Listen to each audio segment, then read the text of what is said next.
Dr. Stanley G. Robertson, author of Quit, The Last Principle of Success, all the way from Chicago, Illinois. Welcome to the Sales Podcast. How the heck are you? Hey, Wes, I'm fabulous. In fact, I am outstanding and getting better. Man, I tell you what, you snuck in on me. I mean, I don't usually have Marines. I really don't have attorneys. And now you're a Marine attorney. I mean, and accounting. Oh my God. Should I really be doing this? Do you have like Jedi mind tricks? How'd you trick me into this?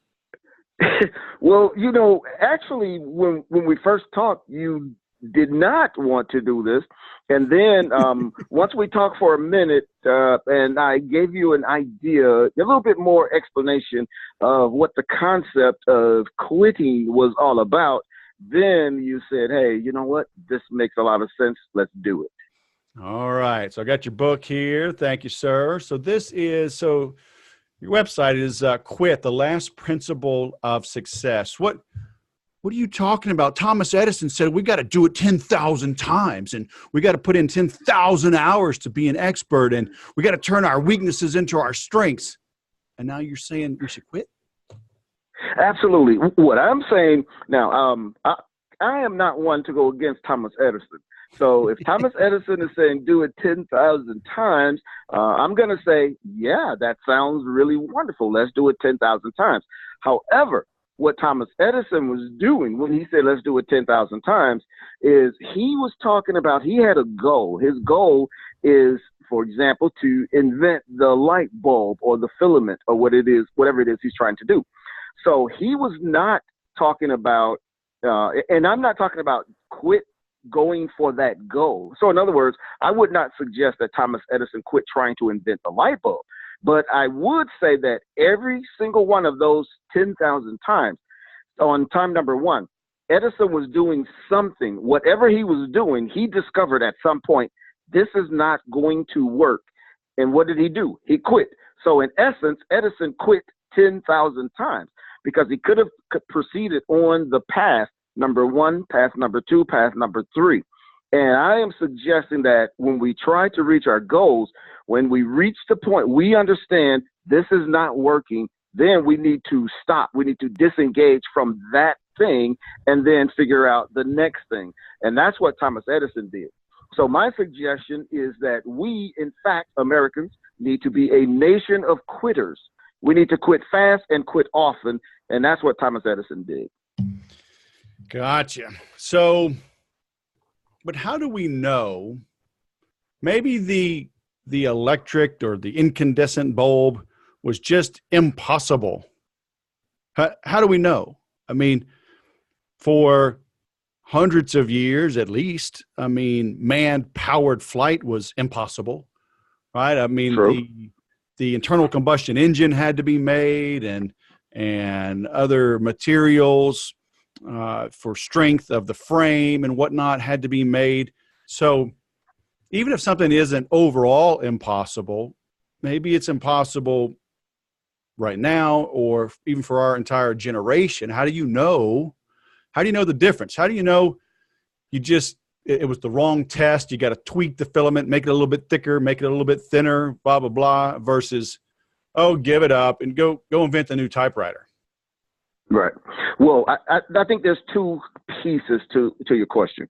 One is that there is something that we all do in life. We have a destiny. We have a path. Some people may call that their purpose. I think that the first thing we have to do as individuals is we have to figure out what that thing is that we might consider our purpose in life, our purpose for being. Once we figure that out, then we can determine whether we ought to disengage or not. Once you determine what that purpose for your life is, then you ought to get on that path. For example, if you believe that you are here to be a pianist and your purpose in life is to make it to Carnegie Hall, well, as you proceed on that path, you're going to do a lot of things that you may have to disengage from.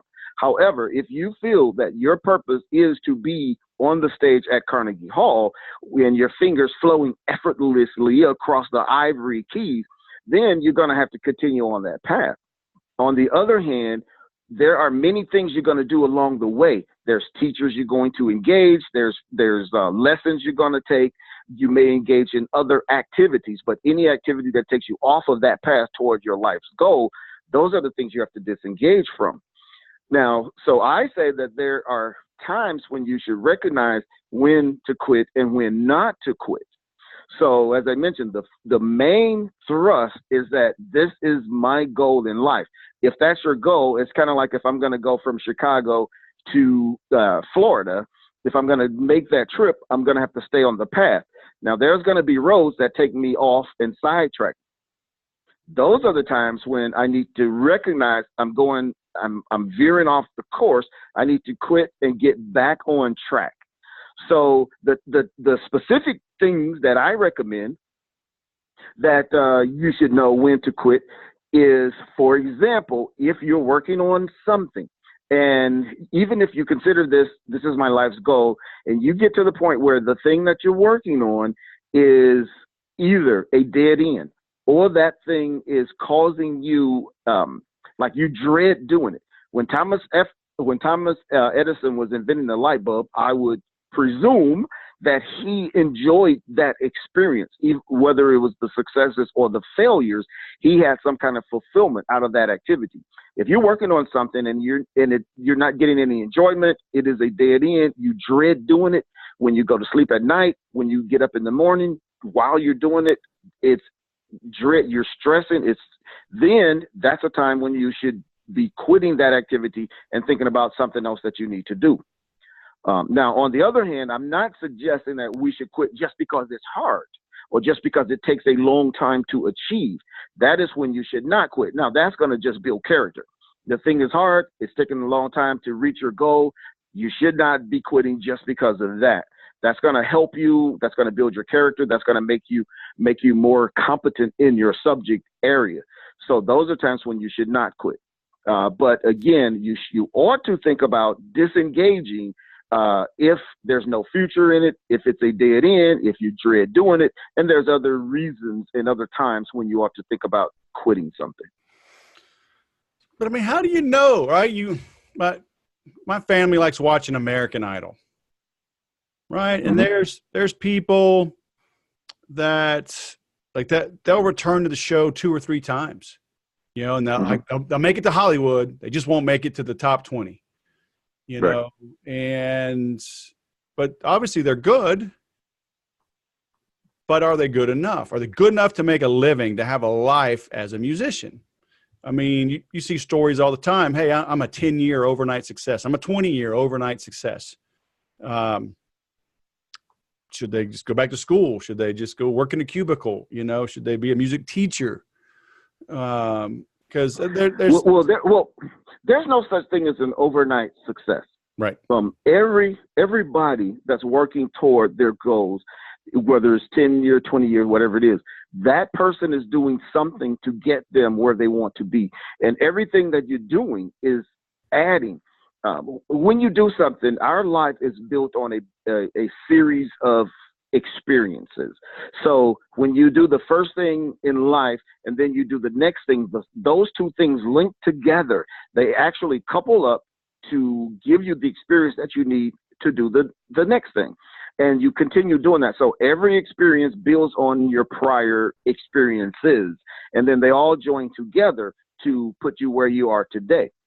So if a person is going to be a success, that person can do whatever it is they're doing. If they're trying to determine, should I continue doing this? I've been doing it, for 10 years. I've been doing it for 15 years, and it's not working. They should not disengage from that just because it took them 10 years or it took a long time. They should disengage if they reach the point where they believe themselves, and this is internal, this is not external. So this is not someone else judging you saying you're not good enough, because that does not matter. You should not stop just because someone's saying you're not good enough.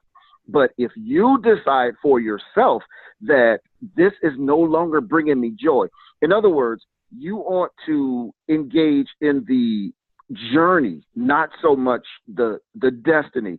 So if your goal is to be on American Idol or be in Hollywood or whatever it is, then you will have to determine, are you enjoying that experience? In other words, is the trip, is the journey satisfactory to you? Is it satisfying? Is it giving you the fulfillment that you desire? If that journey is not fulfilling you, and you think, I'm going to be fulfilled when, that's a time you should quit. In other words, if you think I'm going to be fulfilled when I reach the top, I'm going to be fulfilled when I make X amount of dollars, I'm going to be fulfilled when I become a movie star, you're in for an upset. On the other hand, if you are enjoying the process, you're enjoying the experience, because I'm afraid that what we do is we live our lives in such a way that we do not engage in the present. So that means you're always living for the future. So forget about the I'm going to be happy when scenario. And if you are happy now, if you're trying to get to Hollywood and you're doing the things that you need to do along the way, and you are being fulfilled during that time, then you're on a good path. If you're not, you need to think about disengaging. Very nice. Can someone figure this out on their own? Do you need like a trusted mentor to kind of slap some sense into you, or is this something that has to be found out on your own? Well, I think both. I think that people can find this out on their own. However, mentors and coaches are always good, because sometimes we are too close to the issue and we can't see ourselves, what's happening to ourselves. So I think it's always good to have some outside coaching, mentorship, someone who you can bounce ideas off of. If you find that person, then that is wonderful, and you're going to be the better for it. If you're on your own, you're in isolation, it's going to be very difficult. One of the problems is you can't learn something new by yourself. Now, that outside influence does not necessarily have to be an individual. It can be a book, it can be a tape, it can be a documentary, it can be a journal article, or it can be a person who you talk to. But you have to have some outside influences in order to develop and to grow. So you will need that person. And again, it may be in a different form. It may not necessarily be an individual, but you're going to need some outside influences if you're going to grow, because there's no way for you to learn more without learning it from some external source. Then you can internalize it, you can digest it, and use it to make a good decision. I wish you were around to tell me not to lick that frozen flagpole. Man, that took me a long time to get unstuck from that thing. Where were you in my moment of need? Yeah, that type of thing is a problem. The licking a frozen flagpole is something that many people do. Now, assuming a frozen flagpole is a metaphor. In other words, if you're doing something that is really bad for you and you don't recognize that thing is bad, like sticking your tongue on a frozen flagpole. Well, obviously, this is a bad thing, but if you don't recognize that is bad, you're going to need some intervention from somewhere. And that happens. Normally, people who stick their tongue on a frozen flagpole are very young, right? Because they haven't had the experience. It's no different than sticking your hand on a hot oven. It was 2 weeks ago. Now you're flagpole licking shaming me. I'm not going to tolerate this. Yeah, well, it's just because now your chronological age has nothing to do, and I don't mean you personally. I'm talking in general. No, my wife would agree. Go ahead. This is me. Go ahead. She's nodding over here. So yeah. Right. So in general, in individuals' chronological age is not necessarily a determinant of their competence, of their intelligence level. So again, I mean, I know some people that are very young who are extremely intelligent, well-versed, and knowledgeable. And then I know some people who are much older, but they're much less mature. Yeah. Yeah. What do they say? Some people live, 80 years, and some people live, 1 year, 80 times, something like that. Right. Right. Yeah, I think that this idea of quitting, the notion that we ought to quit is a very I want to say controversial, but I don't know if that's necessarily the right word. But the idea that we ought to quit does not go over well with many people. And the reason why it don't is because we've been told all our lives that winners never quit and quitters never win. And I say that that is a myth. It's a fallacy, and it's exactly wrong, because we know that successful people quit all the time. In fact, if you think about it, we know that, say, Michael Jordan quit baseball and won a three-peat. The Rock quit wrestling, became a superstar actor. Schwarzenegger quit being a superstar actor and became a governor. And as a matter of fact, just a few days ago, Magic Johnson quit as the president of the Los Angeles Lakers. And then he had an interview. They asked him, why did he quit? He said, it's no longer making me happy. I'm not happy doing this. Now, part of his not being happy was most likely a result of his success at doing that job. Once he determined that it was not working for him, he quit. And I think the problem with most Americans is that the idea of quitting is a negative thing. So we don't want to quit because we are afraid that we're going to be viewed in a negative light. In other words, people are going to look at us as a loser. Yeah. How or why is it so hard to quit when we're at the top? Like Michael Jordan tried quitting at the top, but he was erroneously at the top, right? He obviously had three more good seasons, right? And I'm glad he came back. But how do we know? I mean, why is it so hard?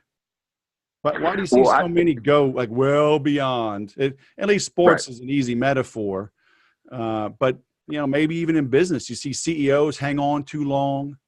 Times have changed, and it's okay. Like I don't know that'd be great as a Fortune 1000 CEO. I'm more of a startup kind of guy, but they're going to ride that puppy up, all the way. Like Zuckerberg, he's worked out that he's doing fine as a CEO of a big company, but sometimes maybe he wouldn't be, right? But you see them, they hang on like they don't want to give. It's my baby, I can't give it up, and then they drive it back into the ground. Why does that happen? Well, so the reason why people are very reluctant to quit is there is this emotional attachment to doing things. So two points. Number one, I want to mention about how this would apply, for example, in a business situation. But before I do that, there is something in the brain that prevents us from quitting. They did an experiment. There was a study done some time ago. And in the study, they took a jigsaw puzzle. They took two groups of people. Group A, they said, work this jigsaw puzzle to completion. Group B, they said, work this jigsaw puzzle to completion, except they prevented Group B from completing the puzzle. What they found out is that Group B, who were prevented from completing the puzzle, they found that Group B thought about that puzzle twice as much as Group A. In other words, the people who could not complete the puzzle, there was an intervention. They were prevented from completing it. They thought about the puzzle twice as much.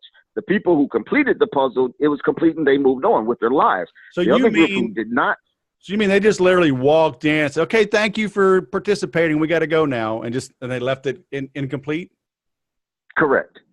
And those people who were interrupted, they were not allowed to complete the puzzle. They thought about it twice as much as the other group. What the study found is that our brains are hardwired for completion. So that means that anytime you are doing something, if you are engaged in any activity and you are not allowed to complete that activity, your brain is hardwired for completion. The human brain wants to finish any activity that it starts. So therefore, if you're playing basketball, if you're in a business, if you are engaged in a particular investment, it is very difficult to give up that thing because your brain continues to go back and think about some unfinished business. So that's the problem. And that's one of the things that prevent us from giving up and quitting something that we ought to quit. Yeah. I'll give you a quick example. You're familiar with the Ringling Brothers Circus, of course. Sure. Ringling Brothers had been in business for 146 years. And just last year, they closed their big tent. The reason they closed their big tent, Ringling Brothers had been sued by these animal rights activists. And they were, in particular, people who cared about the elephants. The elephant activists said that Ringling Brothers had been abusing the animals.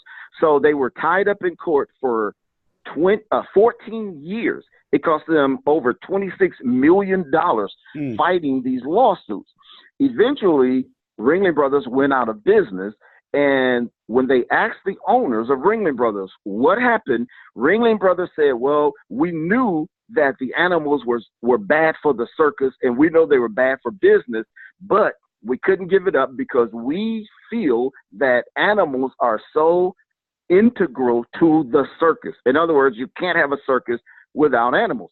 Now, this is obviously an emotional decision because we know that Cirque du Soleil never use animals, and they are wildly successful. So the idea that there's this emotional attachment, this thing in our brains that won't allow us to let go of something. And that's what happened with Ringling Brothers. They would not quit the animals, and they went out of business as a result.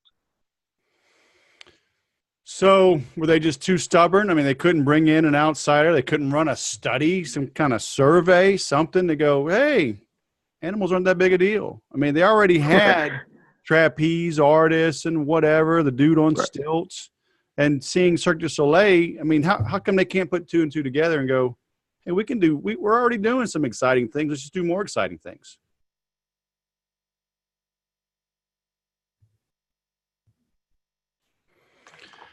All right, Doc, we've got gremlins, but we will adapt and overcome. Okay. Semper Fi, damn it, right? Yes, sir. Yes, sir. Wes, you are pretty amazing. I appreciate all of your patience with the technology. You know, after 300, let me see, just tomorrow I will publish number 369. Your episode will be 376. So, you know, after 6 years and a few hundred of these, stuff happens, shall we say. So we were talking about our brains are hardwired to complete things. The Ringling Brothers, they were too dang stubborn. They held on. They didn't see the opportunity right in front of them to change. That there was an appetite in society, in business, to change things up. You've written a book on this, right? Quit, the Last Principle of Success. Correct. Where can we send people to learn more about that? That book is located on Amazon, or they can hit me on my website, thequitdoctor.com. All right. Sounds good. Well, we normally do a little smoother conclusion, but I will talk you up in the intro and outro. I've got to get on to the next interview, but I do appreciate you taking the time to share this wisdom with us. Okay. Well, thanks again, Wes. I really appreciate it. And I really would like to see us Americans as a nation get past the stigma and the negative connotations attached to this idea of quitting. If we can embrace the notion that quitting is not a bad thing, then we can disengage from those things that don't work, and that can help lead us to a more happy and healthier and more successful life.